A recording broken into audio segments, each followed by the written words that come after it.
A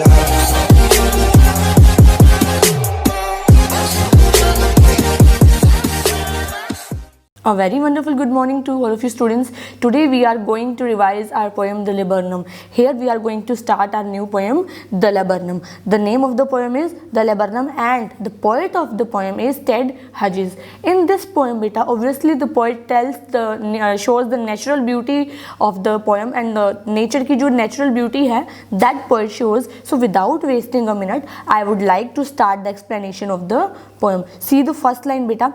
After ending of this poem, in the ending of this poem, we will revise literary devices which are quite important for all of you in our English literature's poems.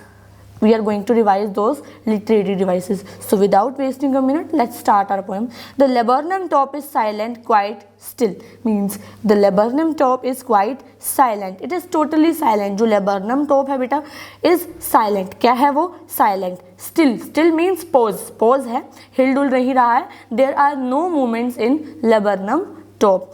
In the afternoon, yellow September sunlight. What is the time when the laburnum top is silent? क्या time है जब laburnum top silent है? In the afternoon, afternoon के समय yellow September. Yellow September means जो September का month है उसमें जो मौसम कैसा है? It is yellowish in colour.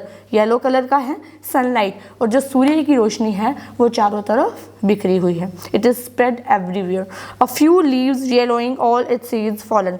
Do you know students कि ये जो लेबरनम टॉप होता है ना इसके जो सीड्स होते हैं दे आर क्वाइट पॉइजनस. बहुत ज़्यादा पॉइजनस होते हैं. तो what the poet says, a few leaves yellowing, जो कुछ लीव्स हैं उसके वो येलो हो चुके हैं. ऑल इट्स सीड्स फॉलन, लेकिन जो सीड्स हैं उसके सारे के सारे गिर चुके हैं. जो पॉइजनस सीड्स हैं वो सारे गिरे हुए हैं. Come on next paragraph. Till the goldfinch comes with the twitching chirp. कब तक? वो जो लेबरनम टॉप है बेटा it is silent but up to which time? Till the goldfinch comes, जब तक गोल्डफिंच आती है. विद अ ट्विचिंग चिरप, एक ट्विचिंग मतलब सडन मतलब चिरप. चिरप मतलब चहचहाने की आवाज़. एक सडन चिरप के साथ आती है. कहाँ आती है? लेबरनम टॉप की ब्रांच के एंड पर. इस सडननेस, एक अचानकपन. सडननेस मतलब सडन, अचानकपन. Startlement, startlement means surprise. एक स्टार्टलमेंट, एक सरप्राइज, एक सडननेस स्टार्ट हो जाती है. कहाँ? At a branch end, branch के एंड पर. The sleek, then sleek as lizard. वो स्लीक है बेटा. What is sleek? Sleek means soft and shiny. आपने कभी लिजर्ड को देखा होगा तो it is soft.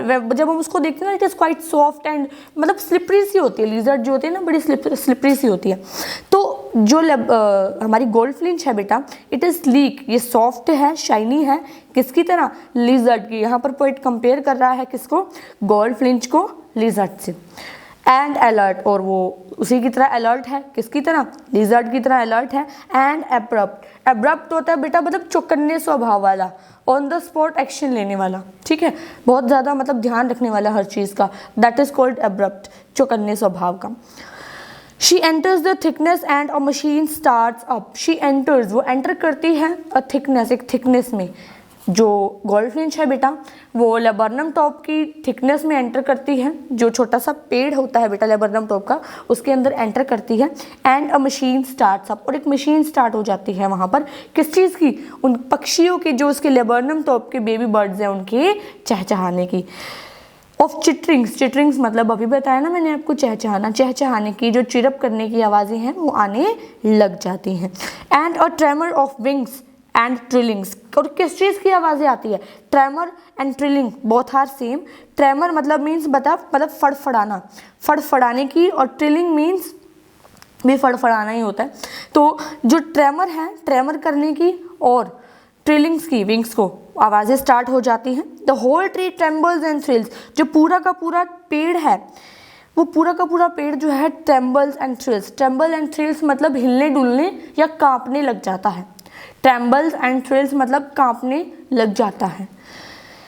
It is the engine of her family. वो जो बेटा लेबरनम टॉप में जो गोल्ड फ्लिंच है, she is the engine of her family. बेटा हमारे फैमिली के इंजन कौन है? हमारे पेरेंट्स हैं। उन्हीं की वजह से हमें खाना मिलता है, हमें शिक्षा मिलती है, हम बड़े होते हैं, पढ़ते हैं, लिखते हैं। उसी तरह से हर बेबी बर्ड के लिए, हर एनिमल के लिए उनके जो पेरेंट्स है बेटा वो क्या है? उनकी फैमिली का इंजन। तो यहाँ पर इट किसके लिए लगा है बेटा? गोल्ड फ्लिंच के लिए, कि जो गोल्ड फ्लिंच है अपनी फैमिली का क्या है? इंजन है। शी स्टॉक्स इट फुल, मतलब कि जो गोल्ड फ्लिंच है वो अपने बच्चों का टमी जो है उनको खाना देकर क्या करती है? फुल करती है और उनका पालन पोषण करती है। Then flits out to a branch end, flits out मतलब उड़कर चले जाना, फ्लट्स आउट मतलब उड़कर पहुंच जाना। कहाँ पहुंच जाती है उड़कर?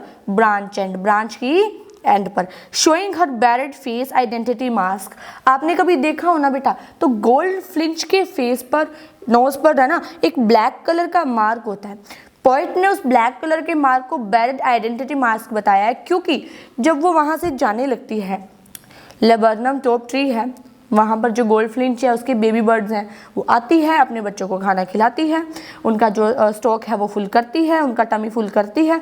उसके बाद जब वो वहाँ से जाने लगती है बेटा, she turns back and shows her identity mask to her kids. अपने बेबी बर्ड्स को वो अपनी आइडेंटिटी मास्क को शो करती है, ताकि वो किसी और बेटा बर्ड को देखकर उनको अपनी मदर ना समझ ले। वो अपनी पहचान दिखाती है उन्हें पलट कर।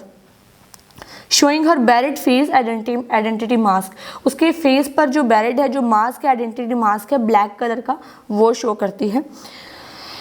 Then with eerie delicate whistle chirrup, तब देन उस समय क्या शुरू होता है? विद ईरी, ईरी मतलब different type of sound is called eerie, एक अजीब सी साउंड स्टार्ट होती है। डेलिकेट मीन्स सॉफ्ट, अजीब सी सॉफ्ट कलर की वो साउंड करके जाती है। विसल मतलब जैसे सीटी की आवाज़ होती है ना, उसी तरह से बेटा गोल्ड फ्लिंच की आवाज़ होती है। चिरअप मतलब चहचहाने की आवाज़ होती है। विस्परिंग ऐसा लगता है जैसे कान में ना कोई फुसफुसा रहा हो। एक अजीब सी सॉफ्ट सी जो गोल्ड फ्लिंच है वो जाते जाते वॉइस छोड़कर जाती है, ताकि वो उसके बच्चे जो हैं उसकी आवाज़ को भी पहचान सकें।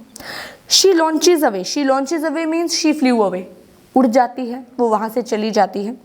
Towards the infinite means endless sky. Infinite होता है बेटा एंडलेस, जिसका कोई अंत ना हो। अब गोल्ड फ्लिंच उड़कर कहाँ जाएगी बेटा? ऑब्वियसली बात है, गोल्ड फ्लिंच उड़कर एंडलेस स्काई में ही जाएगी। तो वो क्या करती है? वो उड़कर एंडलेस स्काई में चली जाती है। And the laburnum subsides to empty, और जो लेबरनम है सबसाइड्स मतलब बिकम्स, फिर से हो जाता है, क्या हो जाता है? एम्प्टी मतलब खाली। एक गोल्ड फ्लिंच आई बेटा, वो लेबरनम टॉप के ऊपर उसने अपने बच्चों को फीड कराया। जब तक गोल्ड फ्लिंच नहीं आई थी तब तक लेबरनम टॉप जो क्या था बेटा? वो साइलेंट था। आती है, वो अपने बच्चों को फीड कराती है। जब वो आती है वहाँ पर कितना शोरगुल होता है। हमारे घर में भी तो बेटा ऐसा ही होता है, जब हमारे फैमिली मेम्बर्स होते हैं, हमारे घर में बच्चे आते हैं, रिलेशनर्स आते हैं, कितनी चहचहाट होती है, कितना शोरगुल होता है, कैसे सब खेलते कूदते हैं। और जब सब चले जाते हैं तो अचानक से क्या हो जाता है? सब कुछ शांत हो जाता है। Same story is of laburnum top. Hope you understood the explanation of the poem. बहुत छोटी सी पोएम थी बेटा, ये बहुत जल्दी फिनिश हो गई है, but something is still left. Do you know what are poetic devices? The main part of the poem is still left, which I am going to explain you right now.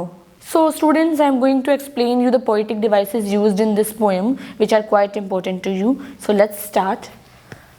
The laburnum.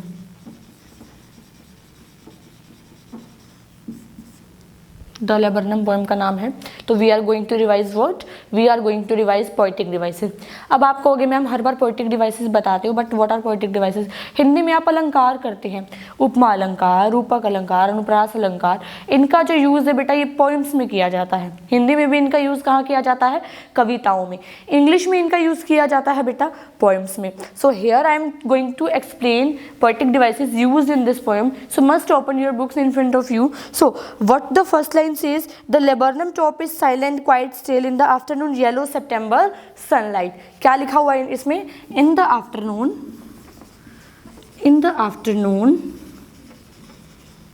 yellow September sunlight, यही line है। इसमें देखो बेटा S S की repetition 2 बार हो रही है, S S की रिपीटिशन 2 बार हो रही है ना, तो ये हमारा हो गया एलिट्रेशन। एलिट्रेशन हमारी एलिट्रेशन लिटरेरी डिवाइस है बेटा।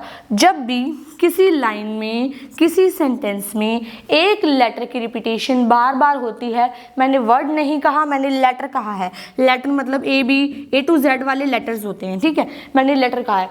तो जब एक लेटर की रिपीटेशन बार बार हो किसी लाइन में, तो वहां पर हमारा यूज होता है alliteration. For example, sunny sun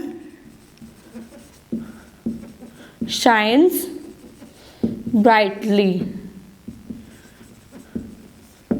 Sunny sun shines brightly. इसमें क्या हुआ? S S S. इसमें क्या हुआ? S S. तो यहाँ दोनों जगह क्या यूज हो रहा है? एलिट्रेशन यूज हो रहा है। और जो लिटरेरी डिवाइसेस होती है बेटा, जो पोएटिक डिवाइसेस होती हैं, वो पोएम्स में ही यूज की जाती है, ठीक है। So come on next literary device. आप देखोगे बेटा कि आपकी फर्स्ट लाइन है ना, the laburnum top is quite silent and quite still. Line है ना, इस लाइन के बाद कोई लाइन खत्म हो रही है? ऑब्वियस सी बातें नहीं हो रही। क्यों? क्योंकि लाइन के एंड में बेटा ना तो कोमा है, ना फुल स्टॉप है, ना एक्सक्लेमेशन है, ना क्वेश्चन मार्क है। When there is no comma, full stop, exclamation mark and question mark, ठीक है। जब in the end of the sentence, जब सेंटेंस के एंड में बेटा ना तो कोई कोमा है, ना फुल स्टॉप है, ना क्वेश्चन मार्क है, ना एक्सक्लेमेशन साइन है, मतलब कि जो लाइन है, जो सेंटेंस है, डजंट एंड या इज नॉट एंडिंग, जो सेंटेंस है वो खत्म नहीं हो रहा है, तो वहां पर हमारी एंजाइमेंट,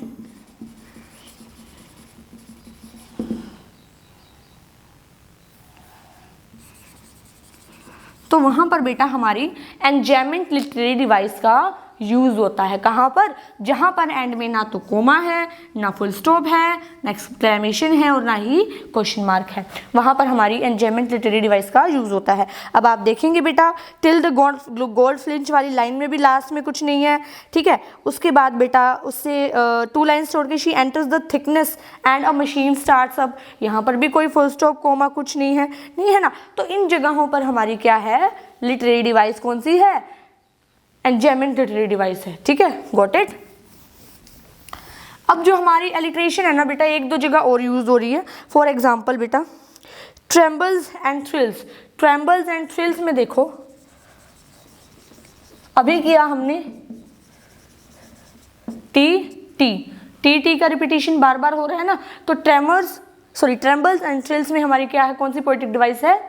alliteration. Exactly, alliteration literary device है, ठीक है। और उसके बाद बेटा then sleek as lizard, then sleek as lizard,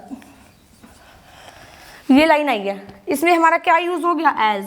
उसको, वो स्लीक है, सॉफ्ट है, शाइनी है, किसकी तरह? लिजर्ड की तरह। उसको किसको? गोल्ड फ्लिंच को किसके साथ कंपेयर कर रहे हैं? लिजर्ड के साथ।